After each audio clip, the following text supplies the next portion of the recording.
The United association के इस भाग में आपका फिर से स्वागत है। यूनिशन किसान के पार्ट 4 में हम चर्चा करेंगे आज डेमोक्रेटिक प्रोसेस और लेजिस्लेटिव प्रोसेस के बारे में और इनके 3 टायर सिस्टम के बारे में। और इसके इसके बाद हम कुछ डिस्कस करेंगे पावर ऑफ हाउसेस और हाउसेस यानी कि जो पार्लियामेंट होता है उस पार्लियामेंट का पावर भी के बारे में जिक्र करेंगे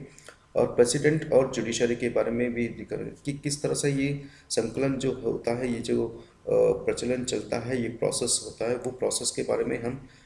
इन डेप्थ में एनालिस करके आपके सामने रखते हैं।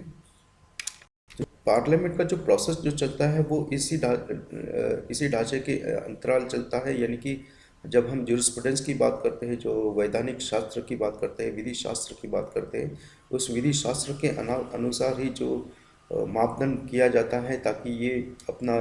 जो भोग का जो कार्य हो या फिर जो उपभोग कार्य हो, जो एंटाइटलमेंट के बारे में जिक्र हो, उस या जो हकदारी के बारे में बात हो, जो खास करके हकदारी है। तो हकदारी जो होता है वो इसी वास्तविक रूप से एक घटना से प्रेरित है और ये घटना जो वैल्यू में डिफाइन किया है, जो political, economical, social, cultural and judicial rights, इसको हमारे संविधान में सम्मिलित करते हुए इस वैल्यू को हम अपने लोगों के लिए, अपने देश के लिए, एक देश के प्रति एक भावना प्रकट करते हुए उनको एक हक और एक आधार प्रदान दिया गया है। ये पार्ट 1 में ऑलरेडी हमने बताया है। इससे पहले जब भी हमने जो ये स्लाइड दिया है, इस स्लाइड में, तो अगर ज़्यादा जानकारी चाहिए तो आप इस पर फिर से एक बार पार्ट 1 को फिर से देख सकते हैं। लेकिन जो कॉन्स्टिट्यूशनल स्ट्रक्चर बनता है, वो कॉन्स्टिट्यूशनल स्ट्रक्चर में हम लोग नीति और नीयत और नीति के बारे में जिक्र किया जाता गया है, जहाँ हकदारी के बारे में हमने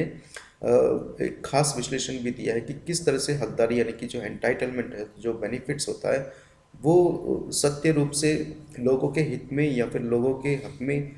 आए, वो उसका जो प्रचलन है, वो प्रचलन के बारे में जिक्र किया गया है। तो वो प्रचलन इस तरह है कि अगर नीयत हो तो, और नीयत ना हो और नीति भी ना हो, तो जो हकदारी है, जो लोगों को जो बेनिफिट मिलना चाहिए, जो एंटाइटलमेंट मिलना चाहिए, उसमें एक लंबे स्तर पर गिरावट होती है या फिर या ये हकदारी का जो पूरा जो नमूना होता है, वो नमूना टोटली कोलैप्स हो जाता है, ये डिस्ट्रक्ट हो जाता है। और उसी के विपरीत, उसी के उलट अगर देखेंगे तो जब नीयत अगर साफ हो और नीयत के साफ होते ही साथ में नीति भी अगर साफ हो, तब जाकर ही एक किसी देश का एक कॉन्स्टिट्यूशनल स्ट्रक्चर जो है वो संवैधानिक पहलू पर या फिर हकदारी के मापदंड में ही मिल जाता है। पार्ट 3 में हमने पार्लियामेंट के बारे में बताया है, जहाँ पर जो संवैधानिक ढांचा जो बनता है या फिर जो जहाँ कानून बनती है, उसके प्रोसेस के बारे में बात करते हैं। जो डेमोक्रेटिक प्रोसेस है वो पीडीवी फैक्टर के बेसिस में चलता है और उसी पीडीवी फैक्टर के बेसिस में हमने पार्लियामेंट में एक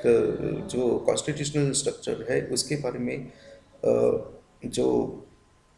मंशा होती है, जो कार्य होता है, जो पॉलिसीज़ बनती है, उसके ऊपर डिसीजन होता है। इस बार कंट्रोलर और इलेक्टोरल में इसमें कोई ज़्यादा रोल नहीं है, तो इसलिए इस पर हम ज़्यादा चर्चा नहीं करते हैं।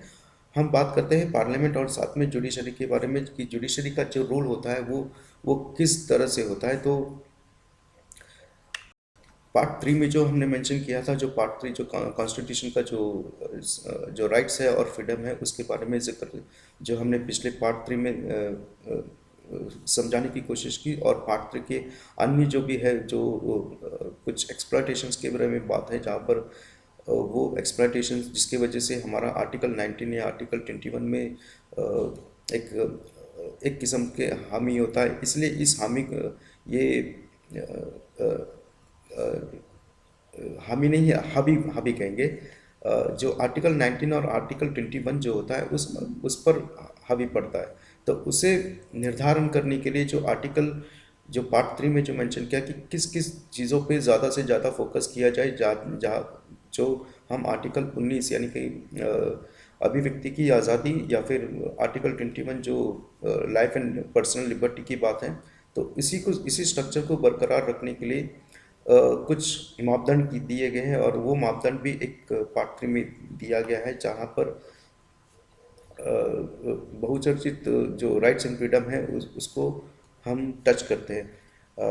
इसके बारे में ज़्यादा जानकारी हमने ऑलरेडी पार्ट 3 में दिया है। अगर हो सके तो फिर से एक बार गौर गौर से देख लीजिए और उसको समझने की कोशिश कीजिए। इसी तर्ज पर जो आर्टिकल, जो फंडामेंटल राइट्स है, जो फंडामेंटल राइट्स और फंडामेंटल फ्रीडम के बारे में जब हमने जिक्र किया है, वो उसको एंश्राइन करने के लिए, उसको अमल में लाने के लिए स्टेट जो है, जैसे स्टेट के बारे में पॉलिसी दिया है, उसी उसी के तर्ज पर स्टेट को एक आधिकारिक तौर पर कुछ पॉलिसीज़ बनाने का हक दिया है। और उन पॉलिसीज़ के बारे में भी हमने ऑलरेडी आपको पार्ट 3 में समझाया था। और उम्मीद करते कि फिर से अगर आपके समझ में ना आए तो वो फिर से उसे कंटिन्यूटी के तौर पर आप देखकर फिर से चेक कर सकते हैं। हम पार्ट 4 में directive principles of state policy को किस तरीके से आगे लेकर जाते हैं और किस पॉलिसी के अंतर्गत हम उस पर विचार करते हैं, इसका एक उदाहरण तो वहाँ पर देंगे। लेकिन फंडामेंटल ड्यूटीज जो एक लोगों का जो पार्टिसिपेशन है उसके बारे में भी जिक्र करेंगे, जो जिक्र किया गया था पार्ट 3 में, उसे भी गौर फरमाएंगे। लेकिन अभी सबसे ज़्यादा देखेंगे हम पार्ट 4 और पार्ट 3 में जो चल रहा है उसका सम्मेलन है, या उसका जो सम्मिलित प्रक्रिया है, उस प्रक्रिया को हम एक आम तौर पर डेमोक्रेटिक प्रोसेस को किस तरह से टच करता है। क्योंकि हर ढांचा जो है, हर विचार जो है, जो घटनाक्रम में मेंशन किया हुआ है यहाँ पर, उसी घटनाक्रम को स्थापित करने के लिए एक डेमोक्रेटिक एक प्रोसेस दिया जाता है। वो प्रोसेस जो होता है वो डायरेक्टली स्टेट प्रिंसिपल्स के द्वारा, यानी कि जो स्टेट जो पॉलिसीज बनाती है उसके द्वारा दिया उसमें एक पावर इंश्योर किया है कि इसलिए वो स्टेट को आपको समझना बहुत ज़रूरी है। तो हम चलते हैं हमारे पार्ट 4 में, जहाँ पर हम विश्लेषण करेंगे उस स्टेट के बारे में, जैसे डायरेक्टिव प्रिंसिपल्स के स्टेट को डिफाइन किया है। स्टेट को डिफाइन करने का मतलब ये होता है कि हर टर्मिनोलॉजीज को, हर वर्ड्स को जो संविधान के दायरे में जो डिफाइन किया, उसमें कोई कॉन्फ्लिक्ट ना हो, कोई भी ऊपर नीचे कुछ कोई प्रारूप ना हो, कोई कोई समस्या उत्पन्न ना हो। इसलिए डेफिनेशन करते हुए ये एक बहुत ही मीन होता है। और इसी डेफिनेशन, इसी तरह के कुछ और अन्य डेफिनेशन के बारे में जो मेल मिलाप हो या तालमेल हो, उसके बारे में कहीं पर भी अगर ऊपर या नीचे कुछ भी प्रोसेस होता है, या फिर ऊपर नीचे कुछ भी तरीका होता है, तो डेफिनेटली इस डेफिनेशन में कहीं खामियां निकल जाती है। तो आज हम उस डेफिनेशन को गौर पर, आपको याद रखना है कि आज अभी हम सिर्फ स्टेट को डेफिनेशन को फोकस करेंगे, और इसके साथ में बाकी जब आएंगे तब हर जगह में हम एक पर्टिकुलर डेफिनेशन को भी फोकस करेंगे, खास तौर पे समझाएंगे कि वो किस तरीके से कानूनी ढांचे में एक प्रस्तावित किया गया है। हम डेमोक्रेटिक प्रोसेस में हम बताते हैं कि ये डेमोक्रेटिक प्रोसेस हमारा जो है 3 टायर सिस्टम में बना हुआ है। तो 3 टायर सिस्टम के बारे में तो हमने पहले भी इस पर कुछ इंफॉर्मेशन हमने डेलीगेट कर दिए हैं। लेकिन और ज़्यादा विस्तार में न जाते हुए हम बताते हैं कि हर 3 टायर सिस्टम में इस 3 टायर सिस्टम में हमने यूनियन 3 गवर्नमेंट का फॉर्मेशन हुआ है। और इस फॉर्मेशन को हर जो आर्टिकल जो पार्ट 3 का जो फंडामेंटल राइट है, उस फंडामेंटल राइट को हासिल करने के लिए हमारे पास जो पावर दिया है, वो पावर है अलग अलग 3 संकेत सारणी की तरह। तो पहला संकेत होता है, पहला जो कार्य होता है वो है यूनियन, यानी कि गवर्नमेंट के थ्रू से, गवर्नमेंट ऑफ इंडिया, या कि यूनियन गवर्नमेंट भी बोल सकते हैं, या फिर सेंट्रल गवर्नमेंट के तौर पर भी कह सकते हैं। इसके या फिर फेडरल जो गवर्नमेंट है उसके बारे में भी हम इसे संबोधित कर सकते हैं। तो यूनियन, हम ज़्यादा से ज़्यादा यूनियन के ऊपर बात करेंगे, यूनियन और स्टेट के बारे में, क्योंकि लोकल गवर्नमेंट का हम इसमें ज़्यादा से ज़्यादा कोई खासियत तौर पर कोई उल्लेखने की ज़रूरत नहीं है। तो थ्री टायर सिस्टम में एक यूनियन गवर्नमेंट होता है, एक स्टेट गवर्नमेंट होता है और लोकल गवर्नमेंट होता है, और तीनों को ही हम लोग डिस्क्राइब करते हैं स्टेट के फिनोमिनन में, यानी कि उसे स्टेट मानकर ही हम काम करते हैं या स्टेट मानकर ही उसका जो प्रचलन है उसको हम दायरे में लेकर आते हैं। और इसके अलावा लेगिस्लेचर और पार्लियामेंट और म्यूनसिपल पंचायत, यानी कि स्टेट के लेवल में जो लेगिस्लेचर होता है, जिसको स्टेट लेगिस्लेटिव असेंबली भी कहते हैं, उसी तर्ज पर है जो यूनियन गवर्नमेंट के पार्लियामेंट लेवल में होता है। और पार्लियामेंट लेवल के साथ में उसमें यहाँ पर जो लोकसभा और राज्यसभा का जो सम्मिलित प्रक्रिया है, या फिर जो जो अलग अलग हाउस जिसको हम कहते हैं, तो वो हाउस में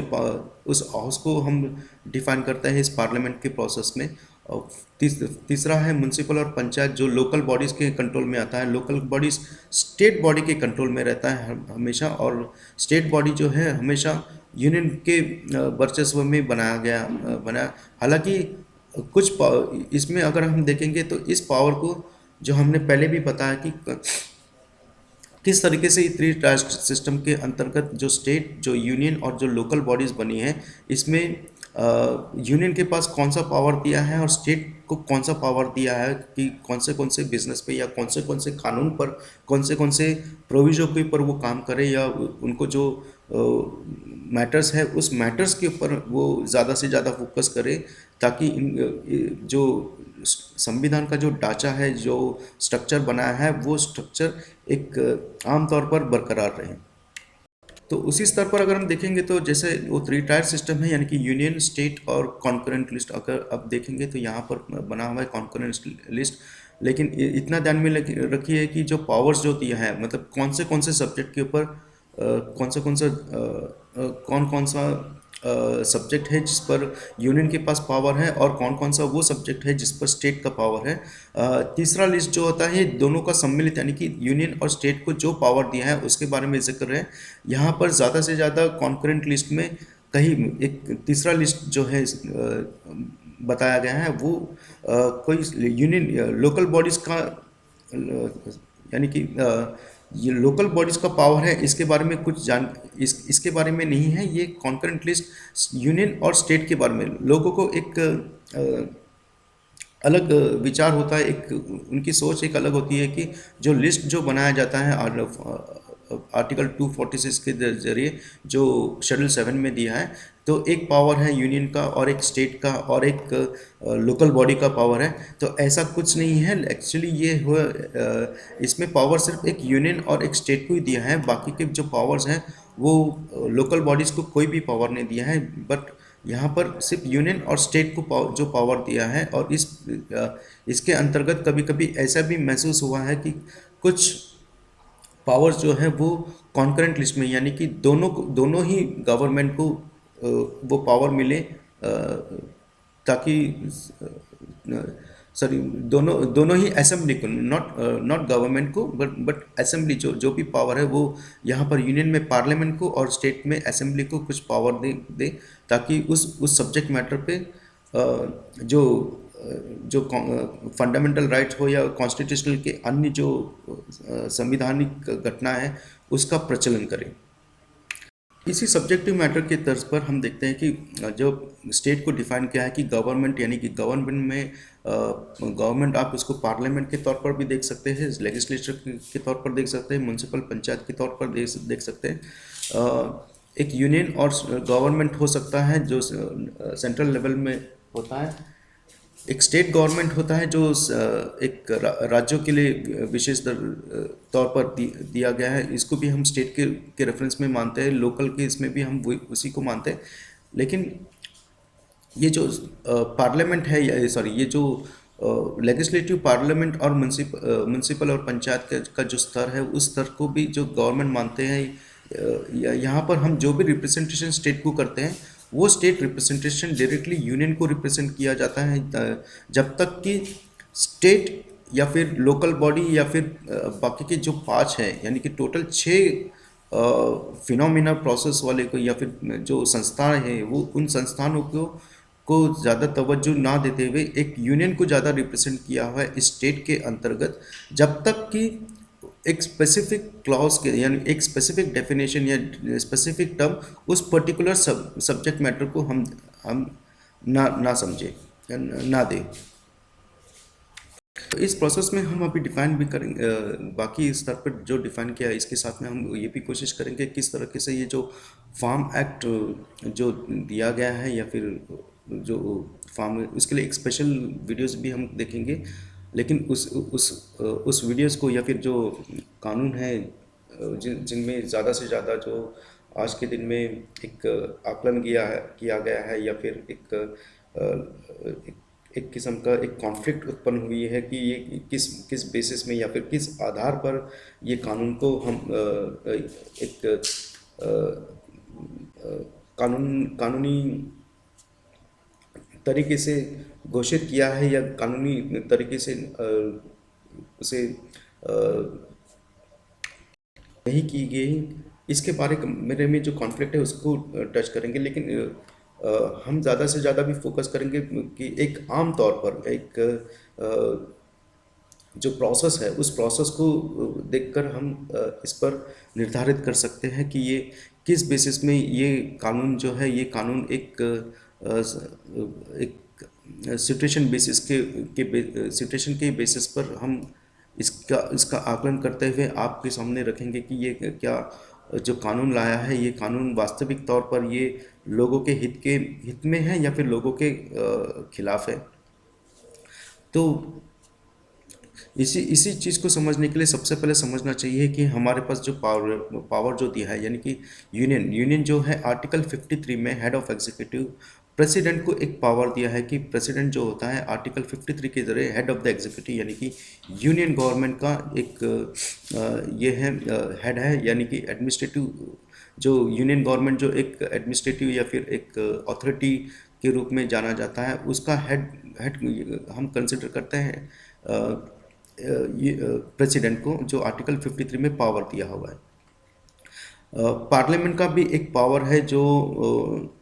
73(1) में डिस्क्राइब किया है, जो जिसमें इनका कथन ये है कि power of parliament not to extend to the matter with subject, यानी कि जो मैटर स्टेट के बीच में दिया है, यानी तो उस आर्टिकल 73 के दायरे में ये कहा गया है कि जो सब्जेक्ट स्टेट के पास जो पावर दिया है, ओके, वो स्टेट के पास एक पावर होगा और एक यूनियन के पास एक पावर है, उस पावर के बारे में जिक्र किया है। लेकिन कोई भी पावर जो है वो यूनियन गवर्नमेंट का जो पावर स्टेट को दिया है वो स्टेट का पावर एक्सटेंड नहीं करेगी, यानी कि स्टेट के दायरे से बाहर जाकर सेंट्रल गवर्नमेंट यानी कि यूनियन गवर्नमेंट जो है उस पर अपना जो अधिकार क्षेत्र है उस पर कोई कानून या फिर कोई भी प्रक्रिया या प्रोसेस को फॉलो नहीं को जो दर्ज कराएगी, जो कानून बनाएगी, उस पर नहीं होगा। ये पूरा का पूरा शेड्यूल इसी चीज़ पर निर्भर होता है कि किस तरीके से कौन से स्टेट पर कौन से गवर्नमेंट को, सॉरी नॉट गवर्नमेंट, कौन से असेंबली या फिर पार्लियामेंट को पावर दिया। यानी यूनियन में अगर जो पार्लियामेंट है वो पार्लियामेंट का पावर और स्टेट में तो स्टेट का सब्जेक्ट है, और स्टेट का सब्जेक्ट आपको समझना है कि स्टेट के पास जो पावर दिया है वो पावर यूनियन गवर्नमेंट बिल्कुल एक्सरसाइज नहीं करेगी, लेकिन यूनियन गवर्नमेंट के पास जो पावर है वो स्टेट एक्सरसाइज कभी नहीं करेगी। लेकिन कुछ स्तर पर जो कॉन्करेंट लिस्ट में है जो यूनियन और स्टेट के बेसिस में, इसके बारे में हम इस पावर के बारे में हम डिस्क्राइब करेंगे जब हम इस सेक्शन में जब आएंगे। लेकिन अभी अंततः एक 73 के दायरे के मुताबिक स्टेट का जो पावर दिया है वो स्टेट का पावर एक यूनियन किसी भी बेसिस में एक्सरसाइज नहीं कर सकती, और कहीं कहीं पर भी जहाँ पर वो उस पावर को एक्सरसाइज कर सकती है, यानी कि कहीं कहीं पर जो यूनियन जो पावर एक्सरसाइज करने का जो सम्मिलित किया है, जो संकलन दिया है, वो इस घटना के आधारित पर ही रहती है कि वो उनको उस पावर को दिया है, संविधान के ढांचे के हिसाब से दिया है या नहीं दिया।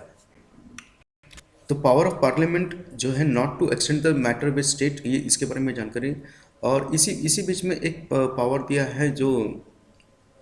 प्रेसिडेंट के पास एक पावर है कि being an head of the executive, कि वो कभी भी किसी भी चीज़ के किसी भी कानून को या फिर कानून के तर्क को सब्जेक्ट मैटर के आधार में या फिर कहीं पर भी संवैधानिक प्रक्रिया या फिर संवैधानिक ढांचे का जो जो वर्चस्व है उस पर कोई असर ना हो, या फिर उसे बरकरार रखने के लिए इसमें कोई भी अगर कोई अंतराल होता है या कोई भेदभाव उत्पन्न होती है या कोई कॉन्फ्लिक्ट उत्पन्न होती है, उस वक्त प्रेसिडेंट को एक पावर दिया हुआ है कि वो आकर अपने वो एडवाइस रिकंसिडर करे, और रिकंसिडर करने के बाद वो आर्टिकल 263 के तरह के तहत 263 यानी कि एक प्रेसिडेंट ऑफ इंडिया को जो है वो एक इंटरस्टेट काउंसिल बनाने का एक पूरा का पूरा अधिकार क्षेत्र में दिया है कि वो इंटरस्टेट काउंसिल्स बनाए और इंटरस्टेट काउंसिल्स बनाकर पब्लिक इंटरेस्ट के तौर पर दे सके। तीसरा है 74(2) में डिस्कशंस कर सकते हैं, यानी कि जो डिस्कशंस कर सकते हैं, यानी कि जो काउंसिल ऑफ मिनिस्टर्स होता है वो काउंसिल ऑफ मिनिस्टर्स को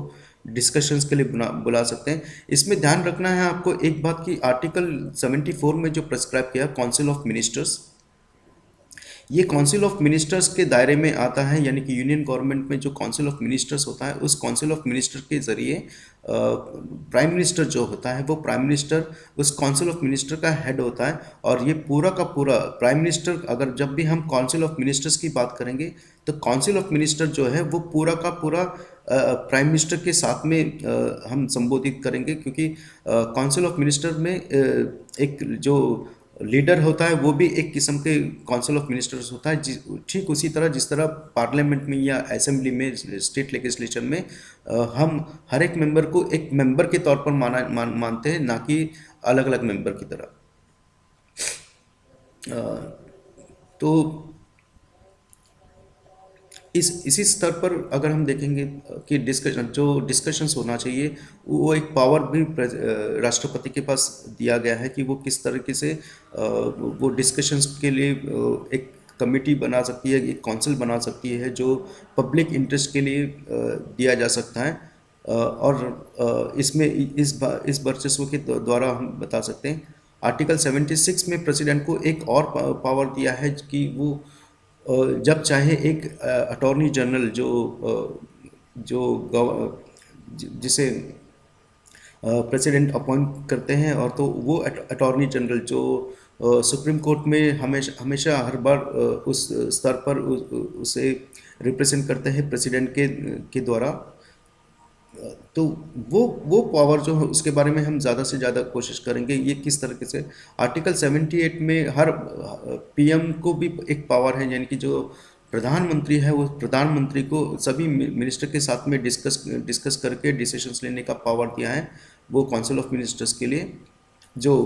जो काउंसिल ऑफ मिनिस्टर्स यानी कि आर्टिकल 74 में जो डिस्क्राइब किया है कि प्राइम मिनिस्टर और काउंसिल ऑफ मिनिस्टर क्या है, तो इन काउंसिल ऑफ मिनिस्टर्स के बीच में एक हर प्रधानमंत्री को वो डिस्कशंस करने का एक ये किया है, यानी कि कैबिनेट मिनिस्टर के साथ में वो डिस्कस कर सकते हैं। प्रेसिडेंट ऑफ इंडिया को एक और पावर आर्टिकल 86 के जरिए मिलता है कि वो हर बार एक वो किसी बिल या फिर किसी कानून या फिर किसी और चर्चा के विषय में वो हाउस को संबोधित कर सकते हैं, जो उनको लगता है कि ये संविधान के कुछ मापदंड के लिए जो निर्णायक पावर हो, निर्णायक कार्य करना है, तो उसके लिए वो एक्सरसाइज कर सकते हैं। आर्टिकल 105 में किसी भी मेंबर जो प्रक्रिया जो हाउस में जो चलता है, यानी कि जो पार्लियामेंट में जो प्रक्रिया चलती है, जो प्रोसेस चलती है, या फिर उन प्रोसेस के ऊपर या फिर स्टेट लेजिस्लेचर के इसमें जो प्रोसेस चलता है, ओके, इन प्रोसेस में जो मेंबर्स होते हैं, जो मेंबर्स बनेंगे या कि मेंबर ऑफ पार्लियामेंट हो, या फिर लेजिस्लेचर में मेंबर ऑफ लेजिस्लेटिव असेंबलीज होते हैं, या फिर मेंबर ऑफ लेजिस्लेटिव काउंसिल्स जो होंगे, इन सभी केस में आर्टिकल 105 में एक प्रिस्क्रिप्शन एक डिस्क्राइब किया है कि किसी भी जो चर्चा होती है उस चर्चा को कोई भी मेंबर जो है वो कोर्ट में प्रोसिक्यूशन करने के लिए के दायरे से बाहर होगा, यानी कि इन पर कोई भी प्रोसिक्यूशन कोर्ट नहीं कर सकती। इसका हम इस पर हमारी टिप्पणी इस पर यह है कि वो इस प्रोसिक्यूशन का मतलब आप समझिए कि ये दायरा सिर्फ और सिर्फ जो डिस्कशंस होता है पार्लियामेंट में या फिर असेंबली में या फिर काउंसिल्स में, बस उसी दायरे के अंदर दिया गया है, ना कि ये कुछ बाकी के जो चीज़ होता है या जाके बाकी के जो प्रोसिक्यूशन है इस दायरे के बाहर हैं। आर्टिकल 121 में इसी प्रोविज़न को और थोड़ा आगे बढ़ाते हुए एक पावर मिला है जो जिसको हम कहते हैं कि कोई भी कंडक्ट्स होता है, यानी कि जो भी प्रोसीजर होता है, जो भी फैक्चुअल पॉइंट्स होता है, जो जो पार्लियामेंट का जब सेशन चलता है, तो पार्लियामेंट सेशन में कोई भी मसला हो, कोई भी किसी भी मामले में अगर कोई डिबेट्स चलता है, तो उस डिबेट्स को हम अ, किसी भी जज के पास या किसी भी कोर्ट में हम लोग उसको चैलेंज नहीं कर सकते। हाँ, इसमें एक तवज्जो दिया है कि प्रेसिडेंट ऑफ इंडिया को हम लोग इस चीज़ के ऊपर आर्टिकल 74 या फिर आर्टिकल 74 1 और 74 2 के तहत जो पावर प्रेसिडेंट को दिया है, वो वेस्टेड वेस्टेड पावर हम उनको दे सकते हैं। अ, एक आर्टिकल 120 कोर्ट्स को एक और साधारण सी असाधारण सी बात यह है कि जो पार्लियामेंट में जो प्रोसीडिंग्स होती है, ओके, इसके बारे में अगर कोई इंक्वायरी की बात होती है, तो इंक्वायरी का करने का जो पावर है वो जुडिशरी के पास बिल्कुल नहीं दिया गया है, क्योंकि ये पावर जो है एक ऐसा पावर एक्सरसाइज करने का माध्यम है जहाँ पर हर लिबर्टी के ऊपर की बात है कि जहाँ पर हर हर इंसान को अभिव्यक्ति की आज़ादी है, हर बोलने की आज़ादी है। तो आज़ादी का जो स्तर होता है, जो बोलने की आज़ादी होती है, वो स्तर जो संविधान ढांचे में दिया हुआ है हमारे संविधान के के स्ट्रक्चर में, उसी ढांचे को पार्लियामेंट में भी अमल में लाया जाता है। तो courts not to inquire into the proceedings of parliament, article 143 के तहत हम लोग एक पावर और भी दिया है प्रेसिडेंट ऑफ इंडिया को कि वो किसी स्तर पर सुप्रीम कोर्ट के साथ में कंसल्टेशन कर सकती है किसी भी सब्जेक्ट मैटर के ऊपर, या फिर कोई भी क्वेश्चन ऑफ लॉ, यानी कि कोई भी कानूनी मसला हो, तो उस कानूनी मसला पर प्रेसिडेंट ऑफ इंडिया जो है उस पर कंसल्ट कर सकती है। और आर्टिकल 162 के तहत powers of state legislature expressive in India. तो ये पावर जो है, ये पावर एक स्टेट लेजिस्लेचर को ये जो पावर दिया है अंडर आर्टिकल 154, जिसमें गवर्नर, जहाँ पर यूनियन में अगर प्रेसिडेंट होता है, तो गवर्नर जो है एक main head of the executive होता है, जो स्टेट के लेजिस्लेटिव। तो इस दायरे के अनुसार अगर पावर ऑफ स्टेट जो लेजिस्लेचर का जो स्टेट लेजिस्लेचर होता है, उस स्टेट लेजिस्लेचर को आर्टिकल 162 के जरिए एक पावर दिया है, और वो ये पावर सिर्फ वो अपने स्टेट पर लागू कर सकता है। और ये एक्सप्रेसिव प्रोविजन है, और ये इसमें वो पूरे यूनियन गवर्नमेंट के लिए जो, या फिर जो पार्लियामेंट में जो बनता है, इसके ऊपर कोई वो कोशिश नहीं, क्योंकि सब्जेक्ट मैटर भी इसी को डिफाइन अच्छी तरह से करती है। पावर जो है, पावर्स ऑफ स्टेट लेजिस्लेचर कुछ इसी दायरे पर लेकर आते हैं। अगर हम देखेंगे आर्टिकल 263 जो हमने ऑलरेडी पहले डिस्कस कर दिया, तो मुझे लगता है कि पावर जो है इंटरेस्टेड काउंसिल बनाने का जो पब्लिक इंटरेस्ट पर है, उस पर गौर किया। जैसे ही ये प्रेसिडेंट्स का पावर है, इसी के साथ में एक जुडिशरी में सुप्रीम कोर्ट के लिए भी कुछ पावर्स इंस्ट्राइक किया है, जो आर्टिकल 131 में डिस्क्राइब किया कि सुप्रीम कोर्ट किसी भी डिस्प्यूट्स के बारे में, कोई भी जो मसला होता है, जो यूनियन गवर्नमेंट और एक या एक से अधिक स्टेट गवर्नमेंट होगा, उसके उसके ऊपर वो डिस्प्यूट के ऊपर अपना अपना प्रोसीडिंग्स करे, या फिर उस मामले को सुने। कहीं पर भी अगर यूनियन और एक या दो स्टेट या दो से अधिक स्टेट्स होगा, वहाँ पर भी उनको पावर दिया हुआ है। या फिर अगर देखेंगे तो यूनियन और स्टेट, कहीं पर यूनियन और एक स्टेट जो एक तरफ पार्टी होगा और दूसरी तरफ स्टेट और स्टेट की तरफ तो ये अंतराल में अगर देखेंगे तो एक जो डिस्प्यूट्स है बिटवीन गवर्नमेंट टू गवर्नमेंट, यानी कि किसी भी गवर्नमेंट के बीच में अगर कोई मसला होगा, तो उस मसले को सुप्रीम कोर्ट के दायरे के अंदर उसमें एक पावर दिया है कि वो इन सभी मामलों की सुनवाई कर सकता है, इन सभी मामलों पर वो अपना हस्तांतर कर सकता है। जो जो जो प्रोसीड जो है हमारा जो जो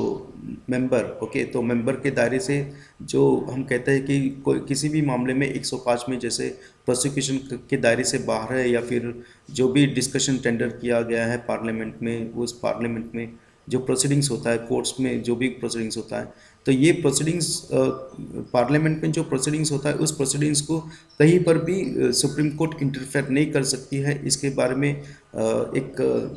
राय बनाकर एक घटना पर दर्शाया गया है। सुप्रीम कोर्ट का एक पावर है जो कॉन्स्टिट्यूशनल वैलिडिटी के ऊपर वो उस पर वो अपना मामले सुन सकते हैं। तो वो आर्टिकल 131 ए में डिस्क्राइब किया है कि किसी भी कॉन्स्टिट्यूशनल वैलिडिटी जो यूनियन और स्टेट के बीच में अगर होगा तो वो उस पर वो देख सकती है, या फिर अपना जो मसले जो है वो मसले को सुन सकती है। आर्टिकल 138(1) में सुप्रीम कोर्ट का कुछ पावर जो है वो यूनियन लिस्ट के तौर पर हम लोग देखेंगे कि किस तरह से यूनियन लिस्ट में वो अ, इस पर हस्तक्षेप कर सकती है। 138(2) में सुप्रीम कोर्ट का कुछ और पावर है जो हम लोग यूनियन और स्टेट के बीच में जो मैटर्स है, जो सब्जेक्ट मैटर्स है, उसके पर वो उस पर वो तवज्जो दे सकती है, उस पर वो पावर एक्सरसाइज कर सकती है, मामले को सुन सकती है। 143 में सुप्रीम कोर्ट को कुछ और पावर दिया है जहाँ पर वो हर समय पर जब भी ज़रूरत पड़े तो ऐसे लगे कि बस उसमें दखल अंदाजी करनी चाहिए, तो पावर के हिसाब से उन्होंने को कंसल्टेशन पावर का भी जो दिया है, जो कि 143 अगर हम देखेंगे यहाँ पर अ, जो जो पावर हमारा प्रेसिडेंट के द्वारा जो आर्टिकल 76 में जो दिया है, इस किस्म के पावर को पावर कंसल्ट करने के लिए एजी के द्वारा भी अपॉइंट किया जा सकता है, प्रेसिडेंट और सुप्रीम कोर्ट के द्वारा। तो ये दोनों एक इंटीग्रेटेड है, और इन सभी पावर्स को हम लोग किस तरीके से सुप्रीम कोर्ट और एक हाउस के साथ में जो पावर्स है उसको एक्सरसाइज करने का जो हम लोग, बाकी ये जो 144 है ये कॉन्स्टिट्यूशनल वैलिडिटी जो है, जो कॉन्स्टिट्यूशनल वैलिडिटी 144 के अंतर्गत सुप्रीम कोर्ट के पास पावर है कि जो भी अमेंडमेंट लेकर आते हैं या जो भी कुछ है वो 2/3 मेजोरिटी के दौर मेजोरिटी ऑफ जजेस के द्वारा, यानी कि जो कॉन्स्टिट्यूशन बेंच है उस कॉन्स्टिट्यूशनल बेंच को ही एक पावर दिया है कि वो किसी भी तरह से उस कॉन्स्टिट्यूशन की जो संविधानों की जो व्याख्या करना है या फिर उसके इंटरप्रिटेशंस है, उसकी वैलिडिटी पर जो सवाल उठते हैं उस पर जो कॉन्स्टिट्यूशन बेंच बनता है उस पर निर्भर करता है कि वो बेंच इस मामले की सुनवाई करे और उस पर अपना जो जजमेंट है या फिर जो अपना वैलिडिटी है उस पर अपना निर्णय दे। आर्टिकल 145 में सुप्रीम कोर्ट के पास एक और ये पावर दिया है कि हर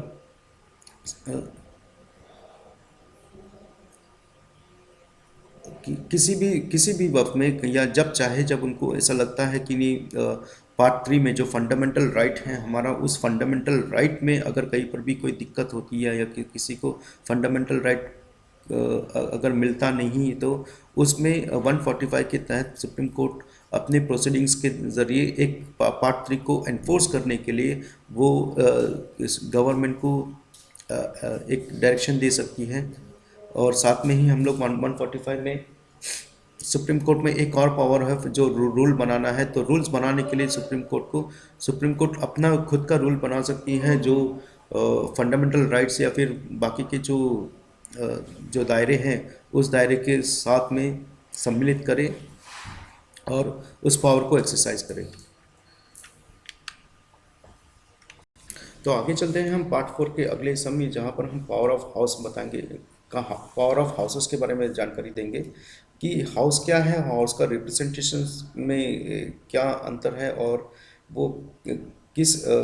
तर्ज पर ये हाउस अपने कानून बनाने का जो प्रक्रिया है वो प्रक्रिया को फॉलो करती है। तो लेजिस्लेटिव प्रोसेस एक बहुत ही दिलचस्प चीज़ है, दिलचस्प वाक़या है जो जब हम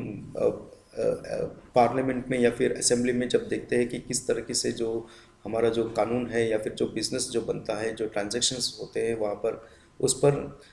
किस आधार पर हम लोग हमारा वो वर्चस्व बनता है, यानी कि हमारा जो कानून है वो कानून किस तरह से अमल में लाया जाता है। तो कानून बनाने का अधिकार तो सिर्फ हाउस को होता है, यानी कि एक यूनियन लेवल में, यानी कि पार्लियामेंट, नेशनल लेवल में पार्लियामेंट के पास, और लोकल लेवल में, स्टेट लेवल में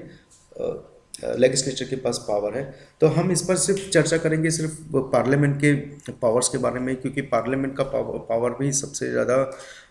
आज एक क्वेश्चन ऑफ लॉ में है, जो दिक्कतें उत्पन्न कर रही है। तो अगर बिल्स के बाद हम हाउस के बारे में बात करें, तो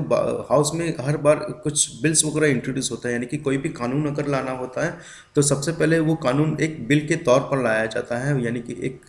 ड्राफ्ट होता है। वो ड्राफ्ट के को एक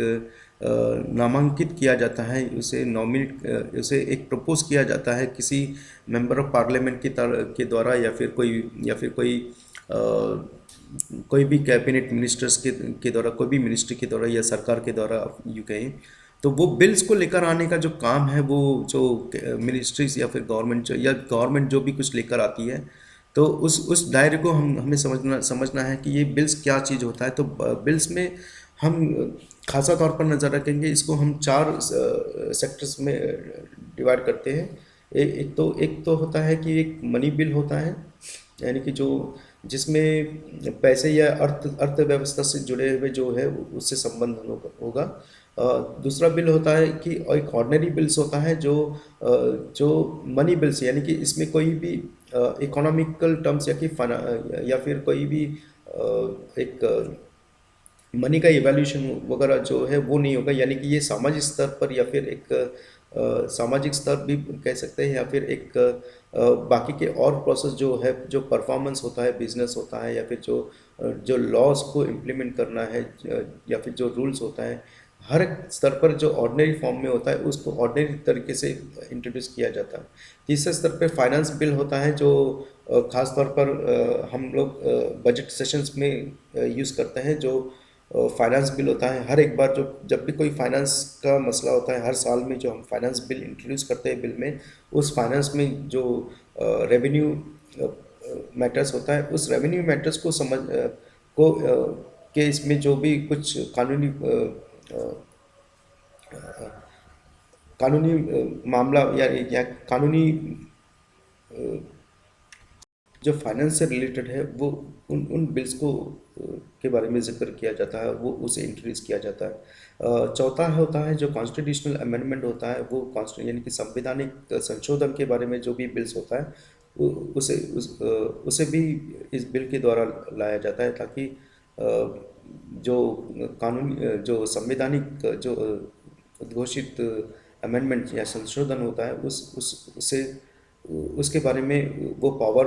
हमें बिल के जरिए इंट्रोड्यूस किया जाता है। तो मनी बिल, ऑर्डिनरी बिल और फाइनेंस बिल के दायरे से हम लोग बात करते हैं। यहाँ पर एक कॉन्स्टिट्यूशनल जो चीज़ है, कॉन्स्टिट्यूशनल अमेंडमेंट्स, यानी कि कॉन्स्टिट्यूशनल जो संवैधानिक संशोधन होता है, इसके बारे में जो बिल्स वगैरह होता है, इसके भी एक अलग से प्रोसेस होते हैं, और इसमें तकरीबन 2/3 बहुमत का जो आकलन होना है ज़रूरी है, जो मेजॉरिटी होती है, इस पर ज़्यादा से ज़्यादा गौर किया जाता है।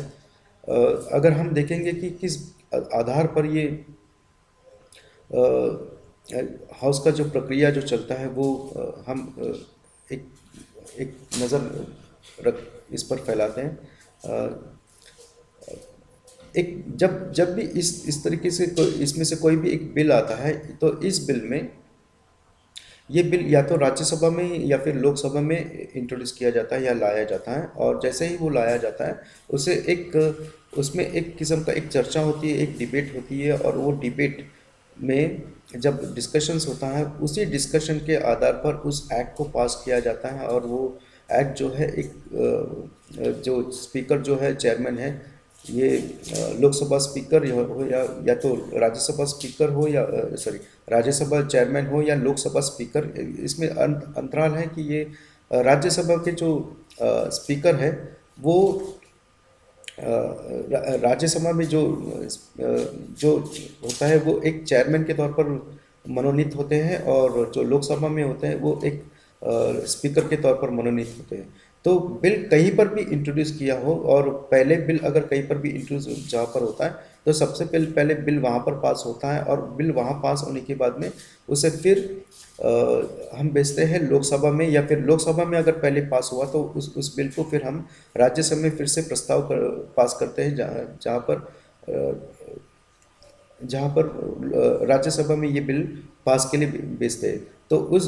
उस मायने पर जब बिल दोनों तरफ अगर पास हो जाता है, यानी कि प्रस्तावित कर देते हैं इस चीज़ को, एक लीगल टेंडर कर देते हैं, तब ये बिल जो है एक एक्ट का स्वरूप बनकर इसे चेयरमैन, वो जो लोकसभा का चेयरमैन हो, सॉरी लोकसभा का स्पीकर हो, या फिर राज्यसभा का जो चेयरमैन होगा, उसे अपना अपने स्तर पर अपने पावर को यूज़ करते हुए वो उस चीज़ को एसेंट में लिखा जाए। प्रेसिडेंट के पास प्रेसिडेंट के पास अपना जो ऑथराइज सिग्नेचर जो है होता है, आप कहेंगे इसको एसेंट कहते हैं हम। तो ये एसेंट जो है वो एसेंटेशन करने के लिए प्रेसिडेंट के पास भेजते हैं। लेकिन ये जो एक्ट है, इस एक्ट के प्रोसेस को समझना बहुत ज़रूरी है कि जब भी कोई बिल बिल अगर कोई बिल इंट्रोड्यूस होता है, तो वो बिल इंट्रोड्यूस होने पर यहाँ पर कुछ डिबेट्स होते हैं, क्योंकि हर कानूनी मसले पर इस पर एक चर्चा होती है, और चर्चा के हिसाब से ये डिबेट्स जो होता है, ये डिबेट्स जो है यहाँ पर एक, या तो इस डिबेट्स को एक्सेप्ट किया जाता है, यानी कि वो जो कानून जो दिया है, वो कानून का जितने भी धाराएं हैं, जो इसके जो कल्मिनेटिंग पॉइंट्स है, वो पॉइंट्स को एकदम एक तरीके से एक एक सटीक तौर पर देखा जाता है, और उस पर डिबेट्स की जाती है। और अगर वो डिबेट्स में अगर सक्सेसफुल होते हैं, यानी कि वो बता देते हैं कि ये कानून लाना बहुत ही ज़रूरी है, ताकि ये हमारे जो जो संवैधानिक ढांचा है, या जो जो जो हमारा डेमोक्रेटिक प्रिंसिपल है, उसके माध्यम को बरकरार रखना बहुत ज़रूरी है, तभी जाकर ये बिल को एक्सेप्ट किया जाता है। या फिर अगर वो बिल एक्सेप्ट नहीं होता, या तो लोकसभा या फिर राज्यसभा में कहीं पर भी इस बिल को एक्सेप्ट, ज़रूरी ये है कि जो भी एक्ट बनता है, एक्ट बनने से पहले ये प्रोसेस बहुत अनिवार्य है कि ये बिल जो है दोनों के दोनों स्तर पर पास होना, यानी पारित होना बहुत ज़रूरी है। अगर इनमें से कहीं पर भी एक जगह में अगर बिल अगर पारित नहीं होता, या फिर एक जगह में पारित होता है, दूसरी जगह में पारित नहीं होता, तो इस बिल को हम क्या करते हैं कि वो बिल जो है वो एससी को रिपोर्टिंग के एससी के रिपोर्ट के लिए, यहाँ पर एससी का मतलब हुआ है स्टैंडिंग कमेटी रिपोर्ट होता है ये। तो स्टैंडिंग कमेटी के रिपोर्ट के लिए भेजे जाते हैं। यहाँ पर जो जो बुद्धिजीवी लोग, जो एडमिनिस्ट्रेटिव लेवल्स में जो आईएएस ऑफिसर्स वगैरह जो होते हैं, या फिर जो ब्यूरोक्रेसी होते हैं, उसमें से कुछ जो एक्सपीरियंस्ड या जो सीनियर मोस्ट ऑफिसर्स होते हैं, उनको एक कमेटी के तौर पर, और ज़रूरी नहीं कि सब वही होते हैं, इसमें से कोई मेंबर्स ऑफ पार्लियामेंट जो होता है कमेटी, वो कमेटी भी फॉर्म कर सकती है। मतलब इसमें से जो भी बिल्स में अगर कहीं चर्चा में कहीं पर भी अनबन होती है, और उसमें अगर कोई भेदभाव प्रकट होती है, तो उस भेदभाव को एक ठीक तरह से संकलन करने के लिए एक कमेटी भी बनाई जाती है। उस कमेटी को हम कहते हैं स्टैंडिंग कमेटी। और जैसे ही रिपोर्ट, जब कमेटी की कोई रिपोर्ट अगर आती है वास्तविकता से, तो वो कमेटी की रिपोर्ट फिर से उस बिल को फिर से, या फिर राज्यसभा या लोकसभा जहाँ पर दिक्कत है, उस दिक्कतों को एक कानूनी प्रावधान करने के लिए फिर से उस रिपोर्ट को ले जाया जाता है। अब इसमें एक और चीज एक दिलचस्प बात यह है, ये देखनी ज़रूरी है कि जो रिपोर्ट जब भेजी जाती है, तो बिजली में बीच में फिर क्योंकि ये जो प्रोसेस है, ये प्रोसेस बीच में ही उलझ गई थी, इसलिए इस रिपोर्ट को फिर से उसी हाउस में, यानी कि या तो लोकसभा या फिर राज्यसभा जहाँ से ये भेजा गया, उनको फिर से भेजा जाता है रिकंसिडरेशन करने के लिए, जो हम लोग यहाँ पर या फिर से प्रस्तावित करने के लिए भेजा जाता है। उसी उसी प्रस्तावित करने के लिए फिर से वो प्रोसेस जो पहले जो किया गया, कि जैसे ये प्रोसेस ठीक उसी तरह से चलती है जिस तर्ज पर पहले जब बिल को इंट्रोड्यूस किया जाता है, वो बिल फिर से इस प्रस्तावित करने का जो फिनोमेना, जो ये जो प्रोसेस है, उसे हाउस के कार्यवाहन के लिए भेजा जाता है। तो ये जो रिपोर्ट्स बनती है, इस रिपोर्ट में फिर से जब बिल जब पास होती है तो वहाँ पर फिर से एक वो डिबेट, जो फिर से एक डिबेट चलता है कि ये कानून जो है, वो कानून या फिर उनके कुछ अंश जो है, जो धाराएं होती है, उस पर फिर से रिकंसिडर करे या नहीं करे, इस पर फिर से चर्चा होती है। और उस चर्चे के साथ में अगर वो चर्चा संभावित तौर पर अगर वो कबूल की जाती है तो उस बिल को हम एक्सेप्ट कर लेते हैं उस रिस्पेक्टिव लोकसभा या राज्यसभा में, यानी उस हाउस में। और अगर इसमें कहीं पर भी त्रुटि फिर से होती है तो वो वो जो रिपोर्ट है या फिर वो जो प्रस्तावना है या फिर जो रिपोर्ट के माध्यम से जो बना हुआ है, उस चीज़ को अगर हम रिजेक्ट करते हैं या फिर इसके नाकबूली करते हैं तो वो फिर से एक नेगेटिविटी के तौर पर, यानी कि इसे अस्वीकार किया जाता है, और अस्वीकार करके उसे फिर से अ, अ, एक हाउस के बाहर, यानी कि उस जो प्रस्ताव है, वो प्रस्ताव एक्ट बनाने के नाकामयाबी का जो स्थिति उत्पन्न होती है, उस स्थिति में नेगेटिविटी के बाद उस चीज़ को इस हाउस से बाहर किया जाता है। एक तीसरा स्तर भी होता है कि ये बिल जब एक पर्टिकुलर पीरियड के लिए रखा जाता है, लेकिन ये पर्टिकुलर पीरियड जो ऑलरेडी मेंशन्ड है रहता है कि वो ये कब तक दिया जाएगा, इस पर भी बहुत ही दिलचस्प चर्चा हम हमारे कानून का जो उद्देश्य है वो उस पर फोकस करते हैं कि ये बिल या तो एक्सेप्ट होता है या तो फिर नेगेटिवेट होता है। और नेगेटिवेट अगर नहीं हो तो वो, और एक्सेप्ट भी ना हो तो ये होता है लैप्स हो जाता है, यानी कि उसकी जो सीमा होती है उस बिल को इंट्रोड्यूस करके उस पर जो चर्चा हो और कानूनी जो प्रोसेस को संपन्न करता है, उस संपन्न को के बाहर के दायरे में चला जाता है, वो लैप्स होता है। और लैप्स होने के बाद ही उसमें एक दिक्कत होती है कि फिर वो लैप्स होने के बाद में इस बिल को फिर से कभी लाया नहीं जाता। लेकिन अगर मतलब इस पर्टिकुलर बिल को फिर से वो वहाँ पर लाया नहीं जाता। हालांकि अगर चाहे तो इस बिल को फिर से रिफॉर्मेट करके या फिर रीड्राफ्ट करके जब चाहे वो फिर से उस बिल को पारित करने की प्रक्रिया, लेकिन इस प्रक्रिया में कोई कोई सीमित समय नहीं दिया जाता कि कौन से बिल कहाँ पर। अब ये कानून, इसका एक कानूनी अंतराल है, ये कानूनी अंतराल के बारे में हम जिक्र करेंगे एक आने वाले कुछ और सेक्शन में, जो किस बेसिस में या फिर किस आधार पर ये बिल्स को हम एक्ट के तौर पर या तो मान्यता देंगे या फिर इसे अस्वीकार करते हुए इसे रद्द कर दे, या तो नेगेटिविटी के प्रोसेस के जरिए या फिर उसका एक समय सीमा जो जो सारणी तय है, उस समय सीमा की सारणी के खत्म हो जाने के बाद जो ही ये बिल एक्ट के रूप में बदल जाता है। जब ये बिल इस प्रोसेस को पूरे कंप्लीट करने के बाद, इस चरण को पूरी तरह से एक अपने अपने तरीके से इसको कानूनी तरीके से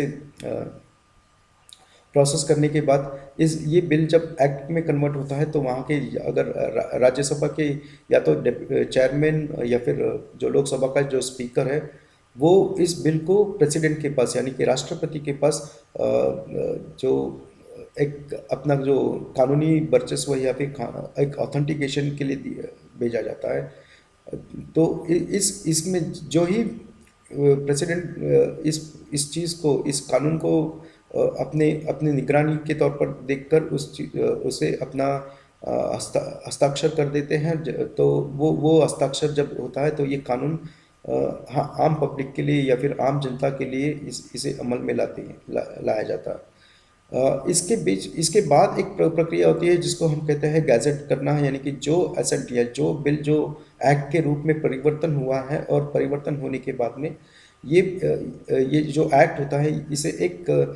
गैजेट नोटिफिकेशन के द्वारा जो पब्लिक के लिए रिलीज़ किया जाता है, जो कानून इम्प्लीमेंट करने के लिए। तो इस इम्प्लीमेंटेशन के प्रोसेस को ध्यान में रखते हुए इसे नोटिफाइड करके आम जनता के लिए या फिर जन लोग के को जो जनता है जनता के समक्ष रखा जाता है। इसके साथ ही इन इन गतिविधियों में हमने देखा है कि ये एक्ट जब पास होता है तो हर एक एक्ट जो पास होता है उस एक्ट का एक अपना एक महत्व होता है, एक अपना एक सेगमेंट होता है, एक अपना प्रोसेस होता है। इस प्रोसेस के ज़रिए फिर हम एक इम्प्लीमेंटेशन जो होता है उसके लिए एक कायदा बनाते हैं। वो कायदा जिसको हम नियम के तौर पर जानते हैं। तो वो कायदा, ये रूल्स जिसको हम कहते हैं, ये रूल्स जो जाता है हमारे स्टेट के डायरेक्टिव प्रिंसिपल्स के ऊपर, यानी कि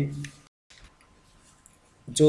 पार्ट 4 के जो directive principles of state policies, यानी कि या तो यूनियन गवर्नमेंट या फिर सेंट्रल गवर्नमेंट को वो रूल्स बनाकर वो रूल्स को अपने अपने स्तर पर जो इन व्याख्यानों पर या फिर या इन प्रावधानों के अनुसार इसे लोगों के बीच एक इम्प्लीमेंटेशन का प्रोसेस के ज़रिए भेजा जाता है। और उसका ज़रिया होता है ये जो नोटिफिकेशन जो पब्लिश करते हैं। और इस पब्लिश में वो खासियत तौर पर ये कहा जाता है कि ये जो पब्लिश होता है, ये पब्लिश एक या तो प्रिंसिपल एक्ट और अमेंडमेंट एक्ट के ज़रिए दिया जाता है। प्रिंसिपल एक्ट और अमेंडमेंट एक्ट के बारे में हम बताते हैं कि ये प्रिंसिपल एक्ट क्या होता है और ये अमेंडमेंट यानी कि संशोधन एक्ट क्या होता है। तो ये प्रमुख कानून जो होता है, जो प्रिंसिपल एक्ट है, ये एक्ट वो होता है जब ये कोई भी कानून एक आधिकारिक तौर पर पहली बार, यानी कि पूरे प्रोसेस में पहली बार जब ये इस किस्म के कानून बनते हैं तो उन कानून को हम एक प्रिंसिपल एक्ट कहते हैं। यानी कि कोई भी बिल अगर जब आता है तो वो प्रिंसिपल एक्ट के माध्यम की तरह आता है। लेकिन कुछ बिल्स ऐसे होते हैं जो बिल्स इनमें समय काल के चलते अगर इसमें कोई संशोधन की ज़रूरत होती है या फिर संशोधन के साथ में इसमें और कुछ विचार होना है, तो वो जो मॉडिफिकेशन किया जाता है या जो अमेंडमेंट किया जाता है या फिर इसमें कोई किसी चीज़ को खारिज करना होता है, उन सभी चीज़ों को के ऊपर जो एसेंटेशंस होता है या फिर वो पारित किया जाता है, उसको एक अमेंडमेंट एक्ट के तौर पर किया जाता है। यानी कि संशोधन बिल या फिर संशोधन कानून के ऊपर हम लोग बात करते हैं। यानी कि अगर कोई बिल अगर पहले स्तर पर हो और प्रमुख स्तर पर हो तो उसे प्रिंसिपल एक्ट के टर्म में कंसिडर करते हुए हम इसमें सेकेंडरी बिल्स को बात करते हैं। जब ये कोई भी बिल इसी कानून के संदर्भ में अगर कोई संशोधन करना हो या फिर कोई अमेंडमेंट करना हो तो उसे मॉडिफाई करने के लिए एक अमेंडमेंट एक्ट या फिर अमेंडमेंट रूल्स के बारे में हम अमेंडमेंट एक्ट या फिर अमेंडमेंट रूल्स के तहत हम उसे प्रस्तावित करते हैं। और वही प्रोसेस फिर से हम उस बिल को रूल के बेसिस में लेकर जाकर फिर उसे एसेंटेशन के लिए प्रेसिडेंट के पास भेजते हैं ताकि ये लोगों के अमल में गैजेट नोटिफिकेशन द्वारा पब्लिश किया जाए। इसी रूल्स के साथ में हम एक्ट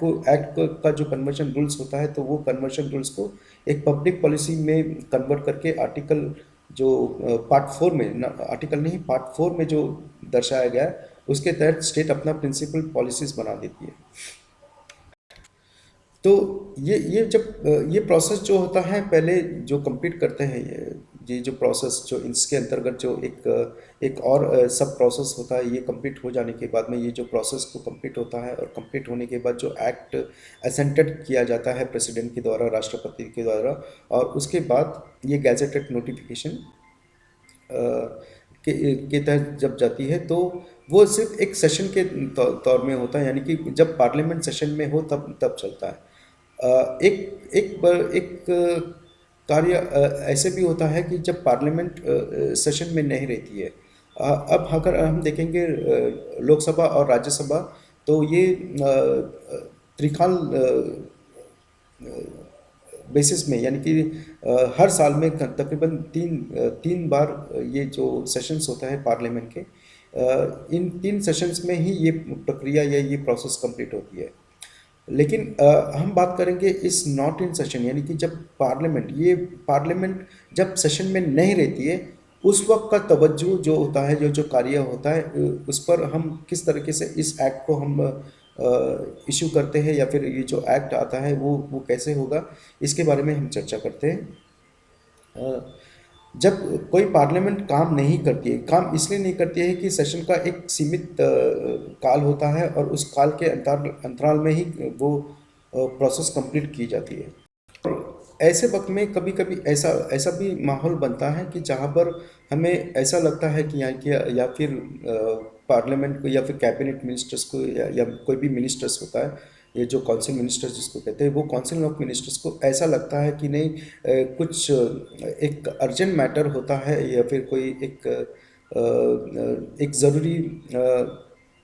कानून का सम्मेलन करना या सम्मिलित करना बहुत ज़रूरी होता है। और ऐसे ऐसे काल के लिए जब पार्लियामेंट अगर सेशन में नहीं होती या पार्लियामेंट सेशन के बाहर होती है, जहाँ पर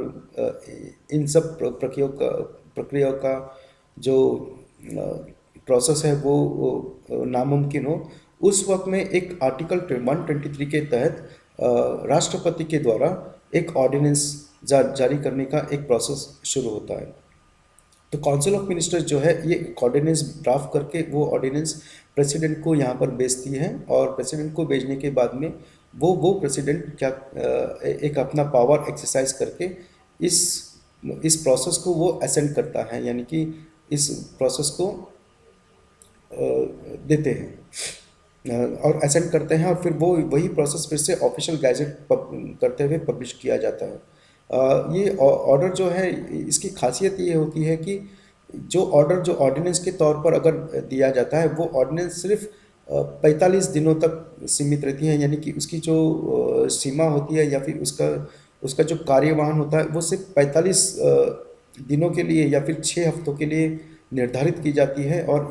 इससे ज़्यादा उस कानून को, उस ऑर्डिनेंस को लागू करना या फिर उसे अमल में रखना एक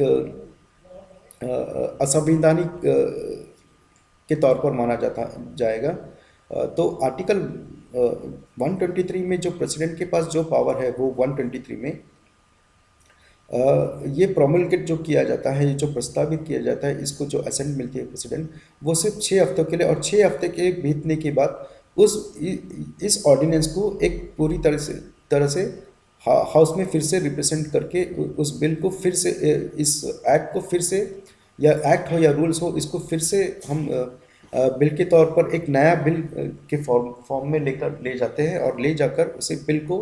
एक्ट के तौर पर फिर से हम प्रस्तावित करते हैं। और फिर वही प्रोसेस जो होता है, जो एक्ट को ले जाकर हमें फिर से, या तो वो प्रिंसिपल एक्ट होगा या फिर उसमें कोई संशोधन होगा, तो उस बेसिस में हम संशोधन, आमतौर पर ऑर्डिनेंस जो होता है वो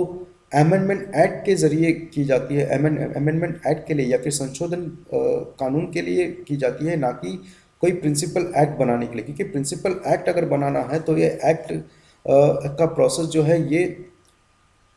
इस कानूनी तर्क पर, इस कानूनी तर्क पर ही किया जाता है, ना कि और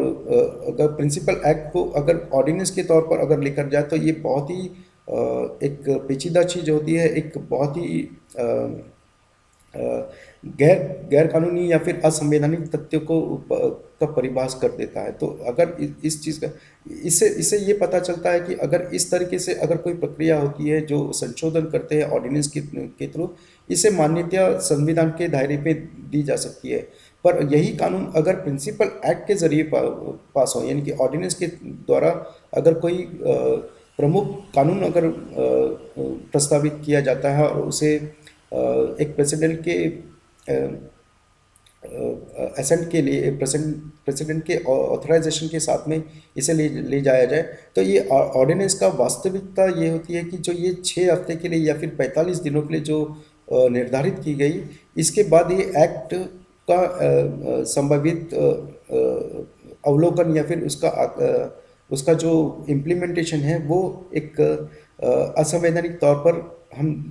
देख सकते हैं। तो इसका जो परिचालन है वो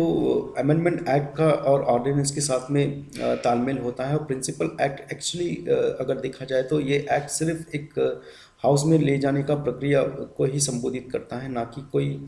ऑर्डिनेंस में। हाँ, यहाँ पर जो विडंबना या जो मसला जो बना हुआ है, ये इसी फैक्टर पे बना हुआ है कि किस बेसिस में ये प्रिंसिपल एक्ट को एक ऑर्डिनेंस के तौर पर ले जाकर उसे उसे फिर बाद में एक प्रिंसिपल एक्ट के तौर पर कंसिडर किया है। आज के दिन में तो वैसे ये एक प्रिंसिपल एक्ट तो उन्होंने बना दिया था, लेकिन ये जो मसला जो था इसके ऊपर हम लोग देखेंगे एक जब उस पर्टिकुलर वीडियो पर जब हम बात करेंगे कि जो अमेंडमेंट एक्ट जो लाया जाता है, जो यह प्रस्तावित किया जाता है आर्टिकल 368 के द्वारा, वो वो मान्यता या वो वैधानिक है या फिर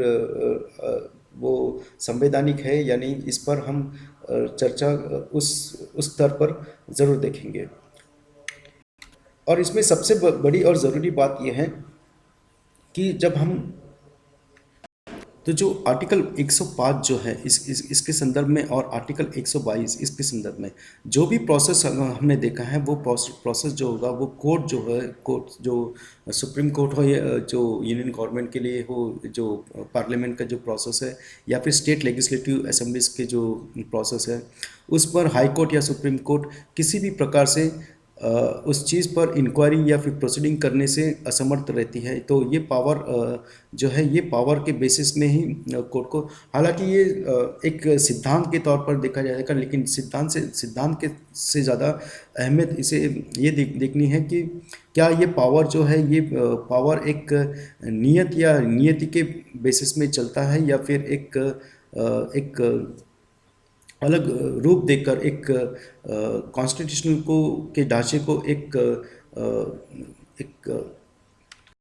कार्य करने से रोका जा सकता है। इस बारे में हम उस पर टिप्पणी करते रहेंगे।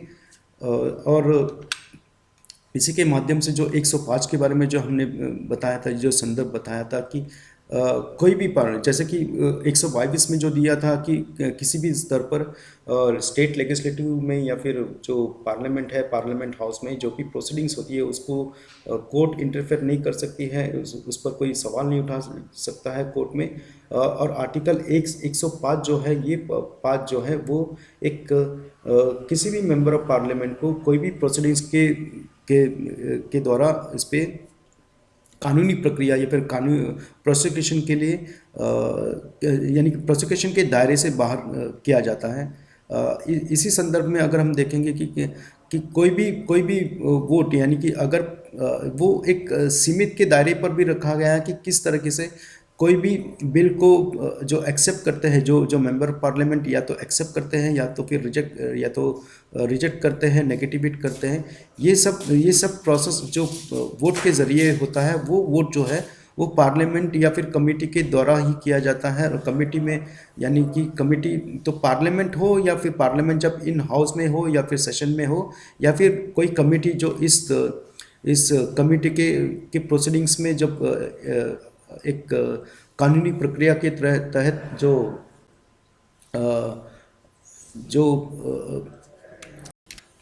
रिपोर्ट या फिर जो सूची दी जाती है या जो समस्या का हल करने के लिए जो प्रोसेस किया जाता है, इसे आर्टिकल 105 के दायरे के बाहर रखा गया है ताकि कोई भी पार्लियामेंट के मेंबर्स के ऊपर या फिर कोई कार्रवाई, कोई भी उनके प्रोसीडिंग्स के ऊपर कोई प्रोसीडिंग्स भी या फिर कोई प्रोसिक्यूशन उनके किसी भी कोर्ट में इस पर कोई मसला ना उत्पन्न हो। ये एक संवैधानिक ढांचे के दायरे में रखा गया है, लेकिन इसका एक दूसरा तथ्य भी चलता है। लेकिन वो तथ्य क्या है, जब हम इसे प्रैक्टिकली किसी कानून के साथ में अगर संलग्न करें और कानून के ज़रिए जो प्रस्तावित होता है उस मोड को अगर पहचाने, तो उसमें हम देख सकते हैं कि ये किस तरीके से इस प्रोविजन को, इस धारा को हम संवैधानिक तथ्य या फिर असंवैधानिक तथ्यों पर एक अपना विचार प्रकट कर सकते हैं। शुरुआत जो ऑर्डिनेंस वैलिडिटी के बारे में हम लोग बताते हैं, तो वो आर्टिकल 123 में जो प्रोविज़न दिया हुआ है कि कभी भी, जैसे ये ऑलरेडी हमने बता दिया है कि जो ऑर्डिनेंस लेकर आया जाता है, यानी कि जो ऑर्डिनेंस जब पार्लियामेंट सेशन में नहीं होती है तो वो ऑर्डिनेंस के द्वारा लिया जाता है 123 के ज़रिए। और 123 के ज़रिए जो ऑर्डिनेंस लेकर आया जाता है, वो प्रेसिडेंट को ये देखना बहुत ज़रूरी है कि जो ऑर्डिनेंस लेकर आया वो किस स्तर पर और किस आधार पर ले आया है। तो काउंसिल ऑफ मिनिस्टर्स या फिर जो भी मेंबर इस ऑर्डिनेंस के प्रस्ताव को प्रेसिडेंट के पास लाते हैं, वो क्या काउंसिल ऑफ मिनिस्टर के पूरे प्रस्ताव के अनुसार होता है या फिर वो प्रस्तावित किया काउंसिल ऑफ मिनिस्टर प्रस्तावित किया है या नहीं, इस दायरे को देखना बहुत ज़रूरी है। लेकिन क्या ये प्रोसेस कहीं पर फॉलो किया जाता है या नहीं, इस पर हमें बहुत गौर से देखना है और प्रेसिडेंट को उस आधार पर अपने आप में एक विश्वास जागृत करना होता है कि वो प्रावधान के अनुसार या फिर वो एक जो कानूनी प्रक्रिया है उसके प्रोसेस के अनुसार ही किया गया है या नहीं, ये इस पर गौर करना बहुत ज़रूरी है। आर्टिकल 123(2) में इसी ऑर्डिनेंस को जब जब प्रोमulgate किया जाता है प्रेसिडेंट के द्वारा, तो इस आर्टिकल के द्वारा जब अफेक्ट किया जाता है, ये अफेक्ट जो है ये हमने ऑलरेडी आपको बताया कि ये 45 दिन